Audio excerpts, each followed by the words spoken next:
News alerts. ముఖ్యమంత్రి రేవంత్ రెడ్డితో CPM నాయకులు భేటీ అయ్యారు. బుధవారం రాష్ట్ర సచివాలయంలో బీవీ రాఘవులు, జూలకంటి రంగారెడ్డి తదితరులు మర్యాదపూర్వకంగా భేటీ అయ్యారు. కాగా త్వరలో స్థానిక సంస్థల ఎన్నికలు, నామినేటెడ్ పోస్టుల భర్తీ నేపథ్యంలో ఈ భేటీ రాజకీయ వర్గాల్లో ప్రాధాన్యత సంతరించుకుంది.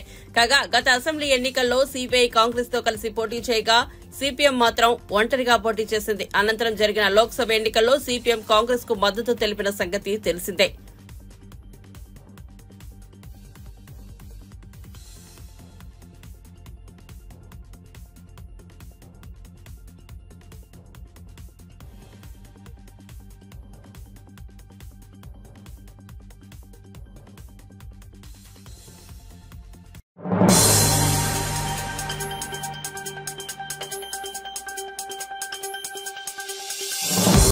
శాసన మండలిలో ప్రతిపక్ష నేతగా మాజీ మంత్రి, విశాఖ ఉమ్మడి జిల్లా స్థానిక సంస్థల నియోజకవర్గ ఉప ఎన్నికలో ఎమ్మెల్సీగా ఎన్నికైన బొత్స సత్యనారాయణ నియమితులయ్యారు. ఎమ్మెల్సీ లేళ్ల అప్పిరెడ్డిని ఎల్ఓపీగా నియమించాలని గత నెలలో వైఎస్సార్ అధ్యక్షుడు జగన్ మండలి చైర్మన్ కు లేఖ రాయగా అదే నెల 21న ఆయనను నియమించారు. ఇప్పుడు అప్పిరెడ్డిని తప్పించి ఆ బాధ్యతను బొత్సకు ఇవ్వాలని జగన్ నిర్ణయించారు. దీంతో అప్పిరెడ్డి బుధవారం తన పదవికి రాజీనామా చేశారు. తర్వాత బొత్స పేరును సిఫారసు చేస్తూ పార్టీ తరపున లేఖను చైర్మన్ కు సమర్పించారు. విశాఖపట్నం కార్యనిర్వాహక రాజధాని ఈ క్షణం వరకే, అదే మా పార్టీ విధానం. దాన్ని కొనసాగిస్తామా లేదా అన్నది మళ్లీ పార్టీలో చర్చించుకుని వెల్లడిస్తామని బొత్స తెలిపారు. ఎమ్మెల్సీగా ప్రమాణం చేశాక ఆయన మీడియాతో మాట్లాడారు. ఇదమ్మా మా పార్టీ విధానాన్ని మీ ఎందుకు వదులుకుంటాం? అది మళ్ళీ దీని మీద మళ్ళీ చర్చించుకుంటాం. మాది ఈ క్షణంకైతే అదే విధానం, అది కొనసాగిస్తాం అనేది మా పార్టీ నిర్ణయం చేసుకున్న తర్వాత మళ్ళీ మీకు చెప్తాను. నేను అది మా అధ్యక్షుడు చెప్తారు, లేకపోతే నేను చెప్తాను, లేకపోతే మా పార్టీ ఫోరం మీద చెప్తాము, లేకపోతే మా పార్టీ నాయకులు చెప్తారు, మా స్పోక్స్ పర్సన్ చెప్తారు, ఎవరైనా చెప్తాము. ప్రతి పార్టీకి విధానాలు ఉంటాయి. ఆ విధానం ద్వారా పార్టీలు ముందుకెళ్తాయి. దాని ప్రకారం వెళ్తాము. అంతేగాని ఇది లేదు, అది ఉంది, ఇది లేదు కాదు. ఒకసారి అప్ అండ్ డౌన్స్ వస్తే రాత్రి వస్తుంది, పగలు వస్తుంది, అలాగే పగలు రాత్రి అవుద్ది. ఆ రకంగా ఉంటాయి. నేను నాకు జ్యోతిష్యం రాదు, నేనేమి జ్యోతిష్యం చెప్పిన వ్యక్తిని కాదు. మీ మీడియాలోకి వచ్చి నేను స్పెక్యులేషన్ చేయలేను. నేను సామాన్యుని, వాస్తవాల దగ్గరగా ఉన్నవాడిని. కాబట్టి వాస్తవాలు ఏమంటే మాట్లాడుకుంటాం. లేదు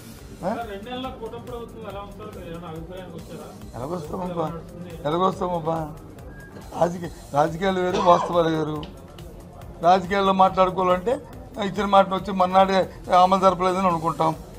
వాస్తవాలకు వస్తే పరిస్థితులు వచ్చి మన చక్కదిద్దుకొని చేయాలని అనుకుంటారు. అయితే మాలాంటి వాళ్ళు ఏమనుకుంటామంటే, ఇది పరిస్థితిని తెలిసే కదా వాగ్దానాలు చేశారు కదా, పరిస్థితులు తెలిసే కదా చేశారు కదా, చేస్తే బాగుంటుంది, ప్రజలకు మేలు జరుగుతుందని మేము అనుకుంటాం. దానికి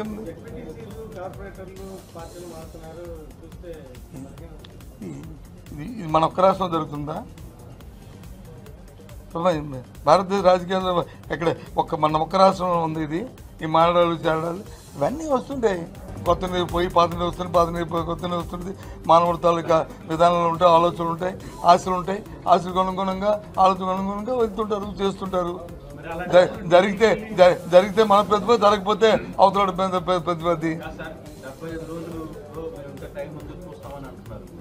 నేను చూస్తాను అనలేదు, అవతల అంటారు కదా అన్న, నేను చూస్తాను అనలేదు. తప్పు నా మీద తొయ్యకు.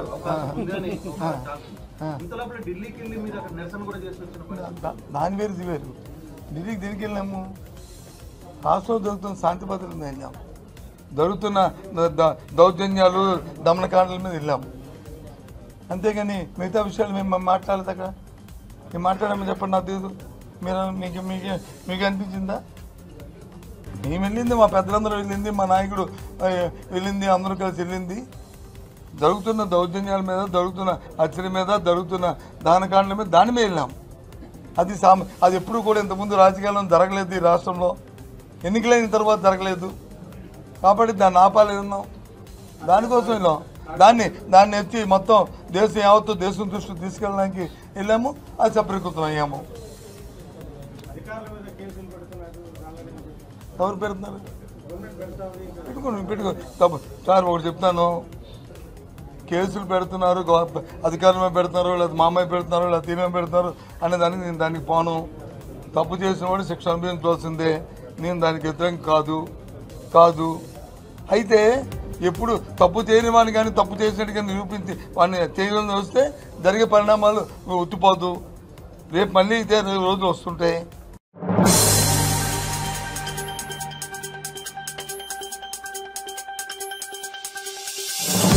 రాష్ట్ర ప్రభుత్వం ప్రతిష్టాత్మకంగా అమలు చేస్తున్న రైతు రుణమాఫీపై మాజీ మంత్రులు హరీష్ రావు, కేటీఆర్ లో మాట్లాడడం సిగ్గుచేటని ఉప ముఖ్యమంత్రి మల్లు భట్టి విక్రమార్క విమర్శించారు. భద్రాద్రి జిల్లా ఎర్రుపాలెం మండలంలో బుధవారం పర్యటించిన భట్టి పలుచోట్ల రహదారులకు శంకుస్థాపన చేశారు. అనంతరం జమలాపురంలో విలేకరుల సమావేశంలో మాట్లాడుతూ బీఆర్ఎస్ పాలనలో రైతులకు లక్ష రుణమాఫీని 4 దఫాలుగా చేశారని, ఆ ప్రక్రియను కూడా సరిగా జరగలేదన్నారు. అధికారం చేపట్టి ఏడాది కూడా గడవకుండానే ఒకేసారి 2 లక్షల రుణమాఫీ చేసిన కాంగ్రెస్ ప్రభుత్వాన్ని విమర్శించడం విడ్డూరంగా ఉందని మండిపడ్డారు. రైతుల రుణమాఫీ కోసం ఇప్పటికే 18.5 వేల కోట్లను బ్యాంకులకు జమ చేశామన్నారు. వీళ్ళు మిషన్ భగీరథ అని చెప్పి దాన్ని తాళాలు వేసి పని కాకుండా లోపల పని చేసి పెట్టారు. దానివల్ల చాలా గ్రామాలకు నీళ్లు పోకుండా ఇబ్బంది పడుతూ ఉన్నారు. సో ఇప్పుడు నేను దీన్ని రెండింటిని రిపేర్ చేస్తే అన్నింటినీ వాడకంలో తీసుకుందామని చెప్పాను. దానికి ఏమైనా రిపేర్లు కావాలంటే నిధులు కూడా చాలా 10 సంవత్సరాల నుంచి వాడకంలో లేదు కాబట్టి ఏమైనా కావాలంటే కూడా నిధులు శాంక్షన్ చేస్తామని చెప్పాం. ఇప్పుడు వాళ్ళు మనం కొత్తపాలెం మొత్తం వాళ్ళు అదే చెప్తా ఉన్నాం, నీళ్ళు రావట్లేదని, మంచినీళ్ళు రావట్లేదు. సో ఇక్కడ సోర్స్ పెట్టుకొని, అద్భుతమైన సోర్స్ పెట్టుకొని మంచి కట్టుకొని పైప్ లైన్ వేసుకొని నీళ్లు గ్రామాలకు రాకుండా 10 ఏళ్ల నుంచి ఇబ్బంది పెట్టే కార్యక్రమం ఏంటని వెంటనే నేను వాళ్ళకి మన ఆర్డబ్ల్యూఎస్ వాళ్ళకి కూడా మాట్లాడాను. వాళ్ళకు కూడా చెప్పి తొందరగా అన్ని గ్రామాలకు నీళ్ళు వచ్చి ఏర్పాటు చేస్తాను. లేకపోతే రుణమాఫీకి సంబంధించి కూడా ఎవరు ఊహించిన విధంగా రాష్ట్ర చరిత్రలోనే కాదు, దేశ చరిత్రలో కూడా, భారతదేశ చరిత్రలో కూడా ఏ రాష్ట్రంలో కూడా 2 లక్షల రూపాయల వరకు రుణమాఫీ చేస్తామని చెప్పి, అది కూడా మొదటి సంవత్సరంలోనే పూర్తి చేస్తామని ధైర్యంగా చెప్పి చేస్తున్నటువంటి ప్రభుత్వాలు ఇంతవరకు భారతదేశ చరిత్రలో ఎక్కడా లేవు. జూలై 15 నాడు జీవో ఇచ్చాం చేస్తామని. జూలై 18వ తారీఖు నాడు, అంటే 15 నుంచి 18వ తారీఖే మొదటి విడతలో 1 లక్ష రూపాయలు ఉన్నటువంటి వాళ్ళందరికీ డబ్బులు వేసేసాం బ్యాంకుల్లో. జూలై 30వ తారీఖు వచ్చే వారికల్లా అసెంబ్లీ సమావేశాలు నడుస్తూ ఉన్నాయి. ఆలస్యం అయితే ఇబ్బంది వస్తుంది అనేటువంటి ఆలోచనతో అసెంబ్లీ ప్రాంగణంలోనే రేట్ చేయకుండా ఉండాలని చెప్పి 1.5 లక్షల వరకు రుణాలు ఉన్నటువంటి వాళ్ళకి మళ్ళీ ఒక 7 నుంచి 8 వేల కోట్లు. మళ్ళీ మొన్న ఆగస్టు 15 నాడు వైరాలో జరిగినటువంటి భారీ బహిరంగ సభలో ముఖ్యమంత్రి రేవంత్ రెడ్డి గారు కూడా వచ్చారు. ఆ సందర్భంగా 3వ విడతగా 2 లక్షల వరకు, 2 లక్షల లోపల 2 లక్షల వరకు ఉన్నటువంటి వాళ్ళందరికీ ఉపయోగపడేటట్టుగా దాదాపు 18,000 కోట్ల రూపాయలు ఇప్పటికే మనం రాష్ట్ర ప్రభుత్వం నుంచి నిధులు రిలీజ్ చేసి బ్యాంకులు పంపించేశాం ఒకటే రోజు మిషన్ మీటర్కి. ఈ 18,000 కోట్ల రూపాయలు 2 లక్షల లోపల ఉన్నటువంటి రైతులందరికీ ఇచ్చే క్రమంలో బ్యాంకులు ఇచ్చిన సమాచారం ప్రకారం, కోఆపరేటివ్ సొసైటీస్ ఇచ్చినటువంటి సమాచారం మేరకు అందరికీ క్లియర్ చేసుకుంటూ పోతున్నాం. ఇక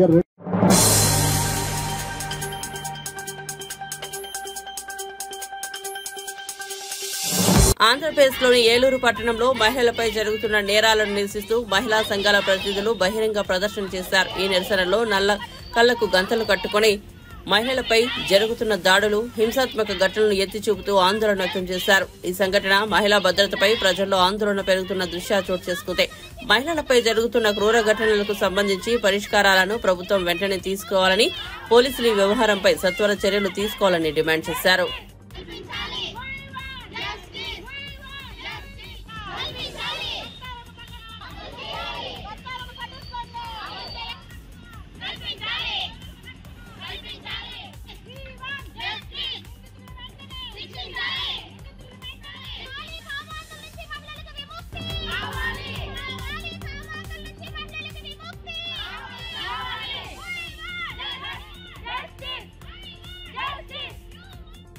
మహిళలకు రక్షణ కల్పిస్తున్నాము, రిజర్వేషన్ కల్పిస్తున్నాము, స్వేచ్ఛనిస్తున్నాము అని ప్రభుత్వాలు గొప్పగా చెప్పుకుంటున్నాయి. కానీ ఈ రోజు రోడ్డు మీద తిరగడానికి కానీ, ఇంటిలో ఉండటానికి కానీ, పనిచేసే దగ్గర కానీ ఎక్కడ కూడా మహిళలకు అనేది స్వేచ్ఛన రక్షణ లేకుండా పోయింది. ఎందుకు తగ్గటం లేదు అంటే ఖచ్చితమైన శిక్షలు కఠినంగా అమలు పరిచిన రోజు మాత్రమే ఇలాంటివన్నీ కూడా ఒక వ్యక్తి తప్పు చేయడానికి ఆలోచిస్తాడు. ఆ ఆలోచన విషయ జ్ఞానం అనేది శిక్షల అమల్లో లేకపోవటం వల్ల మాత్రమే పెరిగిపోతున్నాయి అని చెప్పి మీడియా సందర్భంగా మేము తెలియజేస్తున్నాము. అలాగే మహిళలకి ఇలాంటి దాడుల నుంచి తగ్గించాలి అని అంటే మా విన్నపంగా ఈ రోజు కలెక్టర్ గారికి వినతి పత్రం అయితే మహిళా సంఘాల ఐక్యవేదికగా ఇవ్వడం అయితే జరుగుతుంది. ఆ జడ్జి గారు తీర్పిచ్చే ముందు ఒక్క క్షణం ఆమె పడిన ప్రతి అవయవాల్లో ఎంత బాధపడిందో ఆ బాధను ఒక్కసారి గుర్తు చేసుకుని ఆ శిక్షలో కఠినంగా శిక్షించాలని చెప్పేసి ఈ వేదిక ద్వారా ఆ శిక్షే ప్రతి ఒక్కరికి భయపడేలాగా ఆ శిక్ష వేయాలని చెప్పేసి కోరుకున్నాను. చట్టాల్లో కూడా కఠినమైన చట్టాలు రావాలని ప్రతి ప్రభుత్వాన్ని కూడా మేము ఈ వేదిక ద్వారా తెలియజేసుకున్నాను.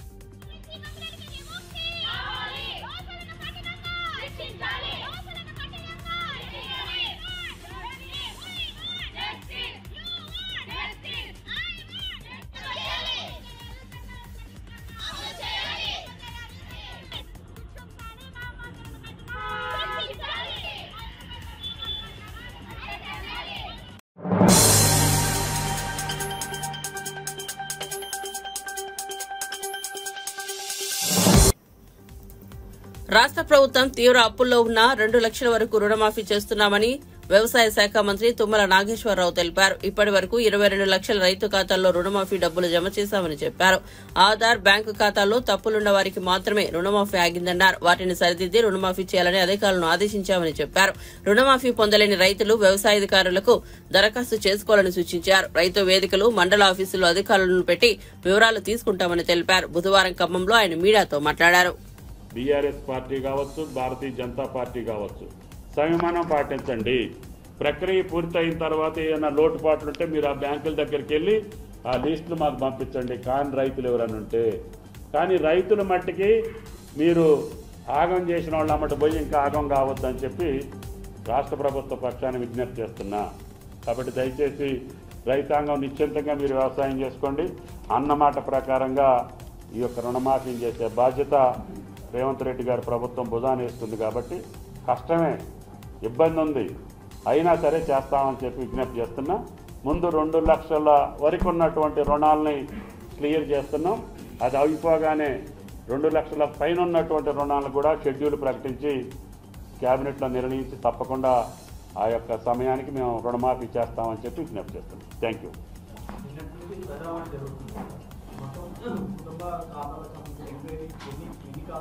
అది ఏ రోజుకి ఆ రోజు డైరెక్టరేట్కి పంపించమని చెప్పాము. అంటే రైతు వేదికల నుంచి సాయంత్రానికి ఇక్కడికి రావాలి, ఇక్కడి నుంచి మళ్ళీ మా డైరెక్టరేట్కి రావాలి. ఆ అమౌంట్ ఎంత ఉంటుంది, ఆ ఖాతాలు ఏంటి చెక్ చేసి మాకు వచ్చినాయి. మాకు మొన్న ఈ మధ్యన వచ్చినాయి.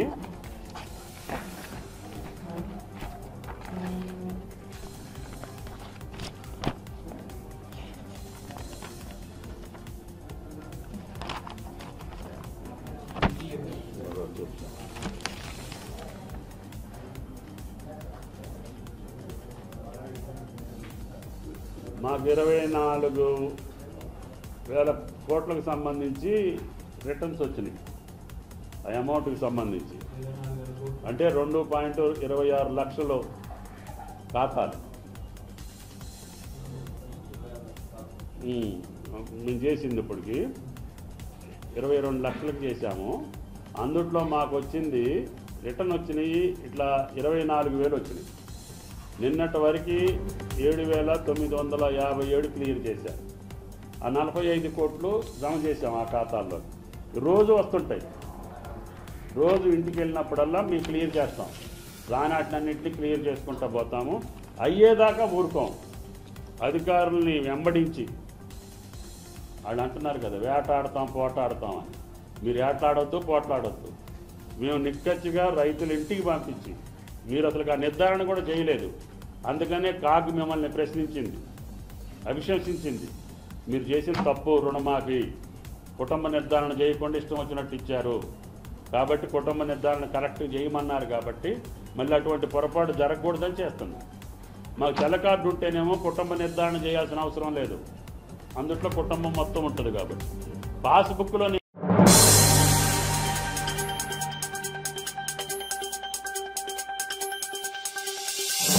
జన్వాడ ఫామ్ హౌస్ తనది కాదు అంటూ బీఆర్ఎస్ వర్కింగ్ ప్రెసిడెంట్ కేటీఆర్ చేసిన వ్యాఖ్యలకు BJP MP Raghunandan Rao counter ఇచ్చారు. గతంలో జన్వాడ ఫామ్ హౌస్ పై డ్రోన్లు ఎగరవేశారని పీసీసీ చీఫ్ రేవంత్ రెడ్డిపై గతంలో కేసులు పెట్టి ఇప్పుడు సన్నాయి నొక్కులు ఎందుకు నొక్కుతున్నారని నిలదీశారు. ఫామ్ హౌస్ నాది కాదు అని ఆనాడే మంత్రి హోదాలో చెప్పకుండా ఇప్పుడు దాన్ని ఇతరుల పేరు మీదకు బదిలీ చేసి ఫామ్ హౌస్ నాది కాదంటే ఎలా అని ప్రశ్నించారు. హైడ్రా పేరుతో ప్రతిపక్షాల ఎమ్మెల్యేలు ఎంపీలను టార్గెట్ చేయవద్దని ప్రభుత్వానికి విజ్ఞప్తి చేశారు. సుప్రీంకోర్టు నిబంధనల ప్రకారం చెరువులు శిఖం బఫర్ జోన్లో ఎవరైనా సరే అక్రమ నిర్మాణాలు చేపడితే వారి పట్ల దయాదాక్షిణ్యాలు లేకుండా ఆ నిర్మాణాలను 24 గంటల్లో కూల్చివేయాలని డిమాండ్ చేశారు. తండ్రి ఇద్దరు కొడుకులుంటే ఒకరికే మాఫీ అయిన సమక్షంలో మిగతా రైతులు ఇబ్బంది పడుతూ ఉన్నారు. అందుకని రేషన్ కార్డు నిబంధన లేదని ముఖ్యమంత్రి గారే స్వయంగా ప్రకటించినారు. కాబట్టి కుటుంబానికి 2 లక్షలు అనేటువంటి నిబంధన తొలగించి బ్యాంకుల ద్వారా రికార్డు తెప్పించుకొని లోన్ తీసుకున్న ప్రతి రైతుకి 2 లక్షల వరకు ప్రభుత్వం హామీ ఇచ్చినట్టు కాంగ్రెస్ పార్టీ ఎన్నికల మేనిఫెస్టోలో పెట్టినట్టు 2 లక్షల రూపాయల రుణమాఫీ చేయాలని మెదక్ పార్లమెంట్ సభ్యుడిగా రాష్ట్ర ప్రభుత్వానికి నేను ఒక అప్పీల్ చేయడం జరిగింది.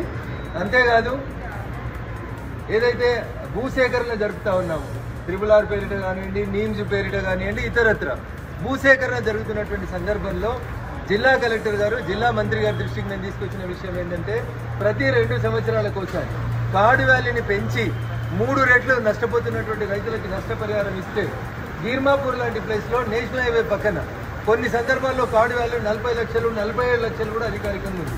అక్కడ 1 ఎకరానికి 3 రెట్లు ఇస్తే 1,50 లక్షలట్లా పెరగడానికి ఆస్కారం ఉంటుంది.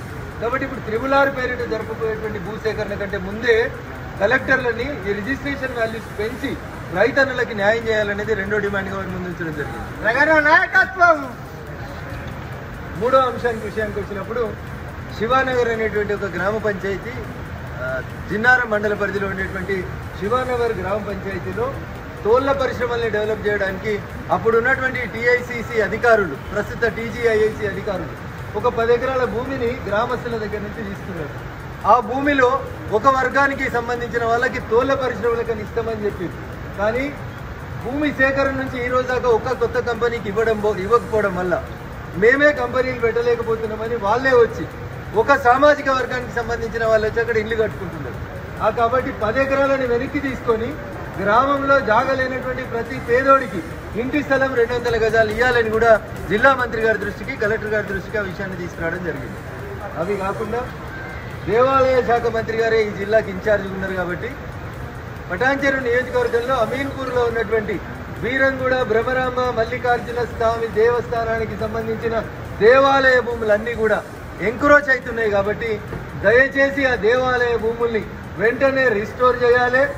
హైడ్రా పేరిట ఎట్లయితే నీటి సంరక్షణ, చెరువుల సంరక్షణ, కుంటల సంరక్షణ జరుగుతుందో దేవాలయాల భూములను సంరక్షించేందుకు కూడా దేవాలయ భూములలో ఎవరన్నా నిర్మాణాలు చేపడితే వాటిని కూడా కూల్చివేసేందుకు హైడ్రా లాంటి ఒక కమిటీని ఏర్పాటు చేయమని గౌరవ మంత్రి గారి దృష్టికి తీసుకురావడం జరిగింది. ప్రతిపక్ష పార్లమెంట్ సభ్యుడిగా ప్రభుత్వం స్పందిస్తుందని ఆశిద్దాం. మళ్లీ సమీక్షకు వచ్చినప్పుడు ఈ రోజు చర్చకు వచ్చిన అన్ని అంశాల మీద ఒక పాజిటివ్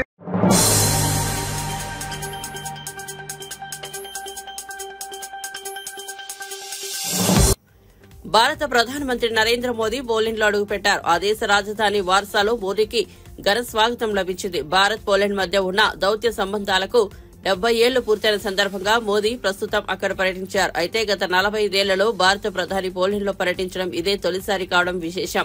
1979లో చివరిసారిగా నాటి భారత ప్రధాని మొరార్జీ దేశాయ్ పోలాండ్కు వెళ్లారు. 2 రోజుల పర్యటనలో భాగంగా ప్రధాని మోదీ పోలాండ్ అధ్యక్షుడు ప్రధానమంత్రితో భేటీ కానున్నారు. పోలాండ్కు చెందిన వ్యాపార దిగ్గజాలు, వ్యాపారవేత్తలతోనూ మోడీ చర్చలు జరుపుతున్నారు. భారత సంతతి ప్రజలను కలవనున్నారు. 2 దేశాల మధ్య ద్వైపాక్షిక సంబంధాలు ఏర్పడి 70 ఏళ్లు పూర్తయిన సందర్భంగా జరుగుతున్న ఈ పర్యటన ప్రత్యేకమైనదని ప్రధాని మోదీ పేర్కొన్నారు. సెంట్రల్ యూరోప్ లో పోలాండ్ కీలక ఆర్థిక భాగస్వామి అని తెలిపారు.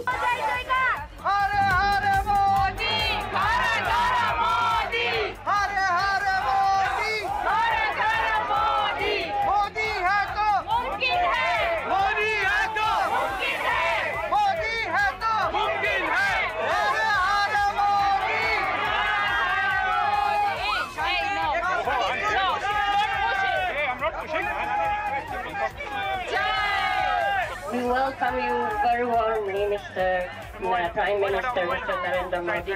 Everyone, please welcome our guests.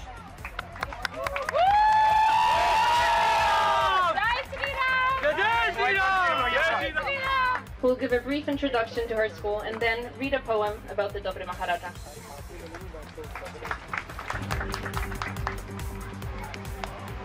The students and the entire community of the Janusz Korczak Non-Public High School No. 2 in Warsaw say, as I write to you, I reflect my deep reverence on the unimaginable trials and enduring hardship they were endured by the Polish brothers and sisters, the strength and the fortitude they showed through the darkest.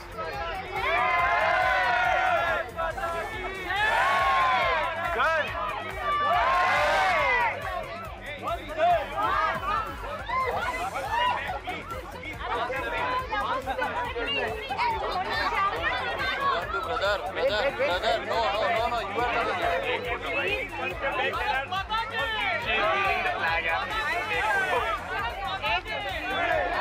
brother, don't push my head, don't. Modi Kaka camp to Jai Shri Krishna. Jai Shri Krishna. एक minute photo भाई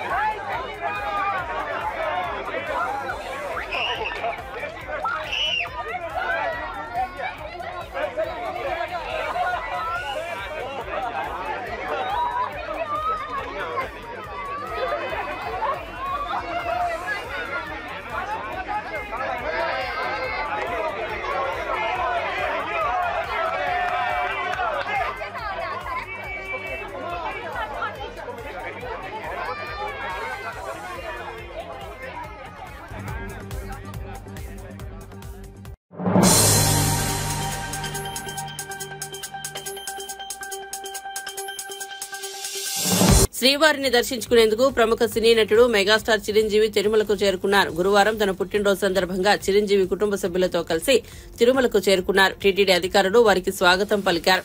బుధవారం రాత్రి తిరుమలలోనే బస చేసి మరుసటి రోజు ఉదయం శ్రీవారిని దర్శించుకుని మొక్కులు చెల్లించుకోనున్నారు.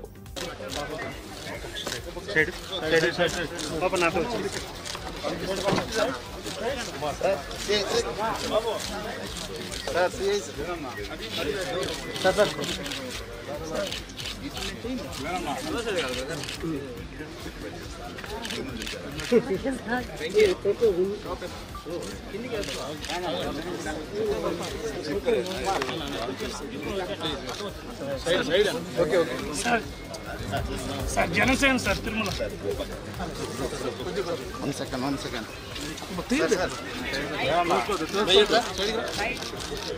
Chedina. Okay.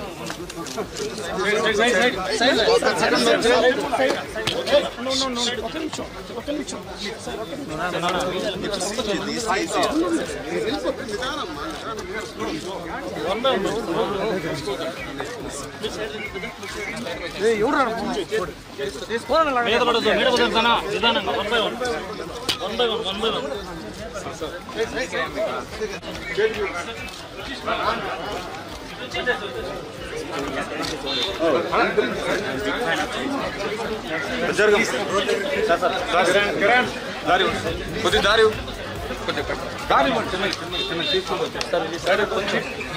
లోగో దించుకురా అన్న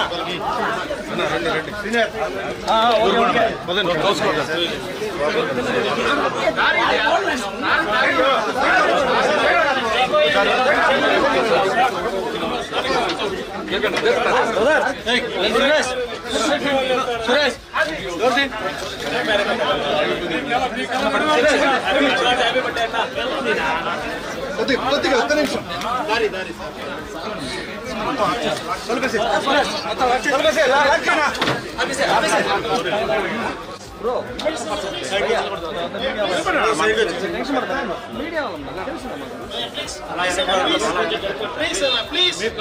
మీరు ముందు జరిగితే వెళ్తాను సార్ ప్లీజ్ సార్ ప్లీజ్ అన్న సైడ్ అలా ముందుకు ఓకే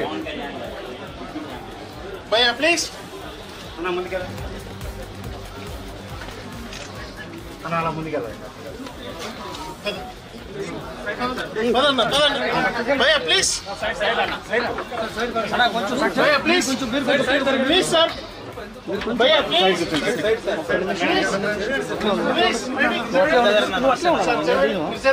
ముందు పోతే మనకేం రాదు కదా.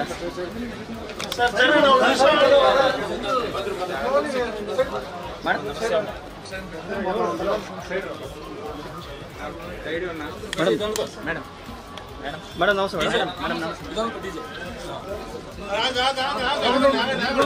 Door close.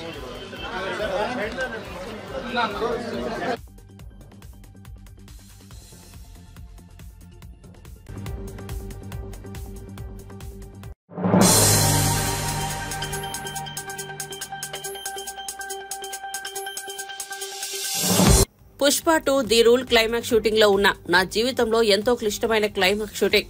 సుకుమార్ గారి భార్య తబిత గారు వచ్చి మారుతినగర్ సుబ్రహ్మణ్యం సినిమాని నేను సమర్పిస్తున్నాను, ప్రీ రిలీజ్ వేడుకకి రావాలని అడగగానే వస్తానని చెప్పాను. ఎందుకంటే మనకి ఇష్టమైన వాళ్ళకి మనం సపోర్ట్ గా నిలబడగలగాలి. అది మన ఫ్రెండ్స్ అయినా కావాల్సిన వాళ్ళైనా నాకు ఇష్టమైతే నేను వస్తా, నా మనసుకు నచ్చితే నేను వస్తా, అది మీ అందరికీ తెలిసిందేనని హీరో అల్లు అర్జున్ అన్నారు. Very simple. నేను ఇవాళ ఎందుకు ఇక్కడికి వచ్చాననేది వెరీ ఆబ్వియస్. ఎందుకంటే సుకుమార్ గారి వైఫ్ తబిత గారు ఈ సినిమా ప్రొడ్యూస్ చేస్తున్నారు. పుష్ప 2 లాస్ట్లో చెప్తా, అది డెజర్ట్ లాంటిది, అది లాస్ట్లోనే చెప్పాలి, అది లాస్ట్లోనే తినాలి. సుకుమార్ గారి వైఫ్ తబిత సుకుమార్ గారు ఈ సినిమా ప్రొడ్యూస్ చేశారు. ఆబ్వియస్లీ ఆవిడ మేము క్లైమాక్స్ షూట్ చేస్తున్నాం, ఆ రూమ్ లోపలికి వచ్చి ఆవిడ ఒకటే మాట అన్నారు, నేను ఇలా బని గారు నేను ఇలా సినిమా ప్రొడ్యూస్ చేస్తున్నాను, ఎలాగో సుకుమార్ గారు వస్తారు, నేను సుకుమారు మీరు గారు కాకుండా మిమ్మల్ని కాకుండా నేను ఇంకెవరిని అడుగుతాను అన్నారు. ఇంకా ఆ మాట తర్వాత ఇంకా డిస్కషన్ లేదు, మాటలు లేవు, మాట్లాడుకోవటం లేవు. ఆబ్వియస్లీ నాకు సుకుమార్ గారు అంటే ఎంత ఇష్టం ఏంటి అని నేను మాటలో చెప్తే చాలా స్టూపిడ్గా ఉంటుంది. ఆవిడ అడిగిన వెంటనే మీరు నమ్మరు, క్లైమాక్స్ చాలా టఫ్ షూట్. నేను జనరల్లీ అనను ఈ మాట, నేను ఇప్పటివరకు చేసిన క్లైమాక్స్లోనే one of the most difficult climax, చాలా టైరింగ్ క్లైమాక్స్. అంత సిచ్యువేషన్లో కూడా ఆవిడ అన్న వెంటనే వస్తున్నాను తబిత గారు, ఇంకా మీరు ఆ మాట అనిన తర్వాత, ఎందుకంటే ఇష్టమైన వాళ్ళకి మనం చూపించాలి, మనం నిలబడగాలి. యూనో మన ఫ్రెండ్ అనుకో, ఇంకోళ్ళు అనుకో, మనకు కావాల్సిన వాళ్ళు అనుకో, నాకు ఇష్టమైతే నేను వస్తా, నా మనసుకు నచ్చితే నేను వస్తా, అది మీ అందరూ తెలిసిందే. అండ్ తబిత గారు రియలీ మిమ్మల్ని I really like to appreciate you. ఎందుకంటే మీకు ఏ అవసరం లేదు, మీరు చాలా కంఫర్టబుల్గా ఉన్నారు. మీ సుకుమార్ గారు ఇప్పుడు పాన్ ఇండియా రేంజ్లో ఉన్నారు. మీకు ఏ అవసరం లేకపోయినా కూడా మీరుగా వాలంటీర్ చేసి సినిమా తీస్తున్నా చూసారా, thank you for that. And it's very nice that you're very comfortable. ఒక you know you're a very comfortable lady. కానీ మీరు ఎక్కడో లేదు, నేను ఏదో చేయాలి, ఏదో ప్రొడక్ట్గా చేయాలి, సినిమా చేయాలి అని మీరు తీసుకునే ఇనిషియేటివ్. ఇప్పుడు ఏదో మామూలుగా సుకుమార్ రైటింగ్స్లో ఫిల్మ్స్ చేయటం అంటే అది కాదు, మీరుగా చేయటం అనేది మీరు సొంతగా. అసలు నాకు తెలిసింది సుకుమార్ గారికి ఏ మాత్రం సంబంధం లేకుండా ఇది ప్యూర్ మీ క్రెడిట్ మీద మీరు చేశారు. So I like to congratulate. సభాముఖం మిమ్మల్ని అభినందిస్తున్నాను. Darling, for the first time నీకు ఇందులో ఏ క్రెడిట్ లేదు. అంటే ఒకట్లే, తబిత సుకుమార్లో సుకుమార్ ఉన్న క్రెడిట్ నువ్వు తీసుకోవచ్చు.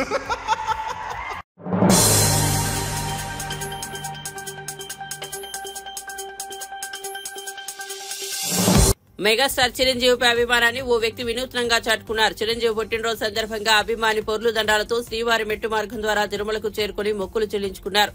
చిరంజీవి కుటుంబం బాగుండాలని 21 ఏళ్లుగా తాను ఇలా పొర్లు దండాలతో తిరుమలకు వస్తున్నట్లు అభిమాని ఈశ్వర్ తెలిపారు.